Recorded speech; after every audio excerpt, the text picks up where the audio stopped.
Sun cast a shadow, a digital line is coming over the mountain and over your mind. Double down your Bitcoin, hang on for the ride.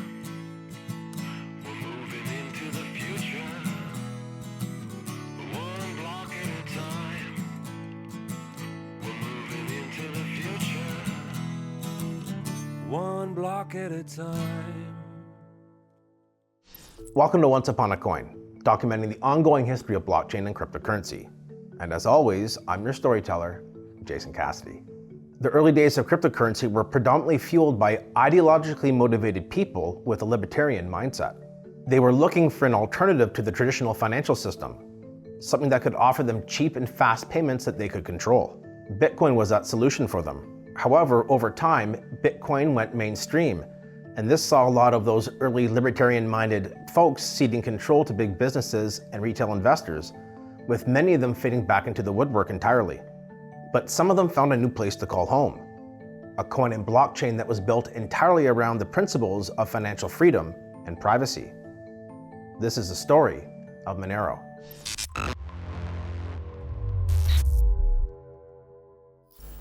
Oh baby, is this ever going to be a fun ride? I got into cryptocurrency back in late 2012 and was part of that early libertarian-minded cohort that was looking for something better than the Canadian dollars in my bank account. Back then, there were so few people involved in Bitcoin that we all pretty much just got along to get things done. There was very little fighting. It was actually a pretty cool time to be involved in the space. To be an early adopter of such a radically new technology meant that you probably weren't financially motivated. Because to be honest, there really just wasn't that much money to be had back then. It didn't matter to many of us. We just wanted an alternative to the fiat currency system that had failed so many people. No matter where in the world we hailed from, we had all come together for one reason. As Bitcoin gained more attention and acceptance by the masses, the space that it had once filled, which focused exclusively on financial privacy and freedom, was now void. Something was bound to rise up during the early altcoin days looking to fill this void. And sure enough, in April of 2014, that's exactly what happened. Enter Monero. Monero, or XMR as it's known by its ticker symbol, is a privacy-focused cryptocurrency that was launched on April 18, 2014 by a core group of developers led by Riccardo Spagni. It was originally called BitMonero. However, that name quickly evolved as there was a falling out between the team members early on regarding some controversial changes that were proposed. Because there was no compromise to be had in the end, the project split into two, and the new fork was called Monero. On April 25, 2014, the Monero mainnet was successfully launched and was well received by the community on the Bitcoin Talk forum. I actually remember seeing this announcement back in the day and being pretty intrigued about the newest altcoin on the block. Slight pun intended there. Monero's origins stem from it being a fork of Bytecoin, which is itself a privacy-focused altcoin. Monero was pre-announced and had no ICO or pre-mine, and this is exactly what hardcore CryptoNotes back in the day were all about. Unlike Bitcoin, Monero uses a proof-of-work algorithm called RandomX. RandomX is specifically designed to be CPU-friendly, while mitigating the effectiveness of ASIC mining machines.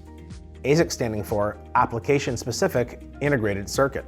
What this meant was that large mining operations would no longer have the advantage over the average user, as their more advanced mining machines were now running into some pretty serious ASIC resistance. This helped drive home the point that Monero really was a coin that was by the people, for the people. The secret sauce behind Monero's privacy pitch came in the form of CryptoNote, a technology that was developed in the hopes of improving upon the perceived weaknesses that popular coins like Bitcoin, Ethereum, and Litecoin all suffered from. Without going into too much technical detail, the CryptoNote protocol greatly improves the privacy and anonymity of cryptocurrencies. CryptoNote-supported coins make it near impossible for outsiders to identify which party sent coins and which party received coins on the blockchain. You don't know who sent it, and you don't know who received it. Beyond this, Monero also introduced the RingCT technology, with the CT standing for Confidential Transactions. This would take a number of transactions and group it into a ring formation, making it basically impossible for an outsider to determine how much money was sent for any given transaction. So if you're keeping score here, Monero is pretty much as private can get. Now that we've got the basics of Monero out of the way, let's get back to our story. By the time 2015 came around, Monero had released improved versions of its wallet. The core team addressed future funding challenges by announcing the FFS, or Forum Funding System. This allowed developers to propose new work that was required to be done on the blockchain and receive funding from the community to get that work done. As 2016 came into focus, Monero was beginning to see serious traction on the darknet markets due to its privacy features, which led to a noticeable increase in adoption around this time. One example of this can be seen in XMR's market cap, which in February eclipsed the $10 million mark for the very first time. And by August, Monero breached the $100 million market cap threshold. However, there would be many more records broken in this area in the years that followed. Another great example of Monero's rapid growth could be seen on September 1st when it received a rather compelling endorsement. A darknet market on the Tor network called Alpha Bay announced that they were going to be implementing Monero due to the overwhelming demand from their user base. And right after this, another darknet market called Oasis Market followed suit, announcing that they too would be adding Monero soon. These announcements were actually picked up in the mainstream news cycle as Motherboard and ZDNet picked up the stories, helping spur more adoption. 2017 saw the next great bull market in crypto take place, and was it ever something to live through? Monero was in a great place to capitalize on all this influx of new users and capital investment as it was launched at the very end of the previous bull market in 2013. The market cap went ballistic, reaching a high of $6.5 billion US. Yeah, bonkers. The price of a single coin, which for years toiled under the $1 US mark, soared to a euphoric high of $422 US. Suffice to say, if you were bullish on privacy and were holding Monero since the early days, then you are now looking at the potential of early retirement. Monero also used 2017 to formally introduce the RingCT technology, which, as we've previously established, helps hide the transaction amounts of Monero being sent across the network. This helped fuel more growth for the coin because at this point, if you were using Monero, no one could really find out what you were doing. Monero was now the undisputed king of the crypto and blockchain world. By the time 2018 came calling, the bull market was running out of steam. However, that didn't stop the Monero team from continuously pumping out new innovative ideas that helped maintain their users' anonymity. In August of that year, the long-awaited alpha release of the Kovri project took place at DEF CON. The project's goal was to make it virtually impossible to deduct information about transactions, concealing your geographical location via ITP routing. Basically, it would hide the IP address of the node that was first broadcasting your transaction on the blockchain, and in doing so would make it even harder for them to discover what your own IP address was as a sender of that transaction.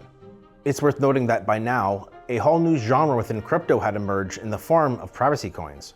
It was now its own category within crypto and had some big name projects in the ranks, such as Dash, Zcash, and of course, Monero. It got so popular that investors began to update their investment strategy to ensure that their portfolios had exposure to the privacy coin sector. While 2019 wasn't a banner year for cryptocurrencies in terms of market action, it did have some serious developments that greatly impacted Monero. The G20 summit in Japan brought news that sent chills down the spines of many in the cryptosphere. The Financial Actions Task Force released regulations aimed at cracking down on what they felt was a sea of money laundering, tax evasion, and terrorist funding, all through the use of cryptocurrencies. This was bad news for any and all privacy coins, especially Monero. What came next was a sizable amount of pressure being applied to crypto exchanges to delist all privacy coins, lest they be accused of helping facilitate all of the crimes that the authorities thought crypto was responsible for. And thus began a series of exchange delistings for Monero, with BitBay being one of them to do so after the new regulations were laid out. As you can imagine, this did nothing good for Monero's reputation, along with its price and trading volume, as slowly but surely it was finding fewer and fewer places to be traded. To the surprise of virtually no one, soon after this news came out, Riccardo Spagni, or Fluffy Pony as he's better known in the industry, decided to leave while the leaving was good and announced that he would be stepping down from his role as lead maintainer. Despite this setback, the Monero team just kept chugging along, putting out new updates for the blockchain. One of the most noteworthy was the move away from the CryptoNote algorithm to the RandomX algorithm that is still in use to this very day. This is basically what 2019 consisted of, and as we approach the new decade, a very real trend starts to come into focus.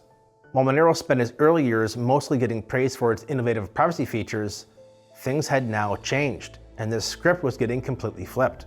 You see, by 2020, government and big businesses were now involved in cryptocurrency at seemingly every single level. And unfortunately, as history shows, over time, what the average person wants is often at odds with what government and large businesses want. And these entities do not like privacy, at least when it's not theirs. especially governments.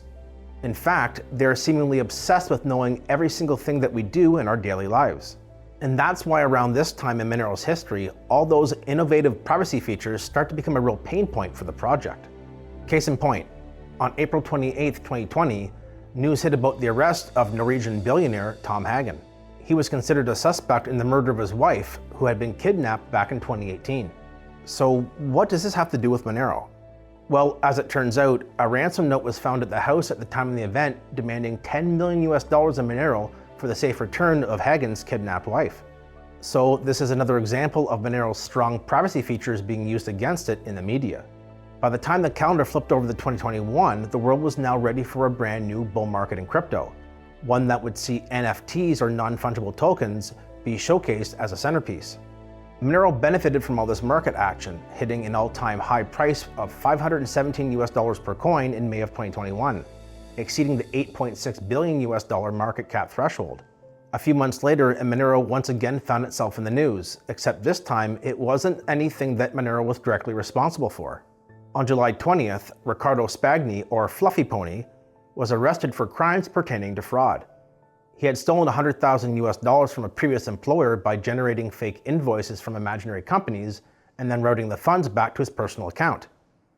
Ah yes, that's real classy. This didn't help Monero's reputation that, given at the time, Fluffy Pony was by far the most visible public figure associated with the project. As 2021 was turning into 2022, the bull market was ceding control to the bear, and market action died down considerably. Monero continued to bring out new features centered around improved user experience, scalability, and, wait for it, better privacy. The exchange delistings kept coming too, with major players like Hobby and Binance deciding to drop the anvil down on Monero and other privacy coins. 2023 hasn't brought much change to the overall narrative either. XMR still enjoys a high ranking in the overall crypto landscape, often finding itself in the top 25 of coins. Given the pending onslaught of CBDCs or central bank digital currencies that put a high importance on financial transparency, it's unlikely that we'll see the attacks on privacy coins like Monero stopping anytime soon.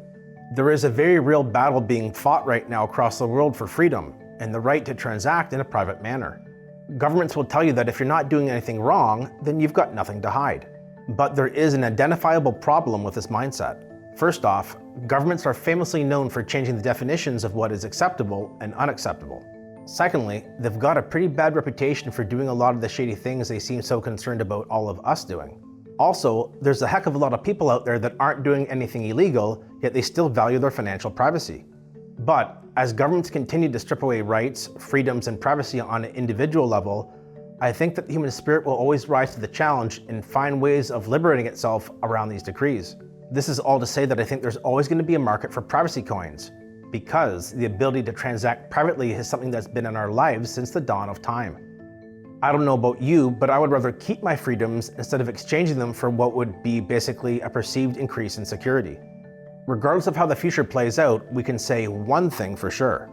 Monero has become a major player in the blockchain space by virtue of focusing all of its efforts around one compelling use case, and that's privacy. Its past and present pretty much ensure that no matter what happens next, it will go down in history as one of the true pioneers in crypto.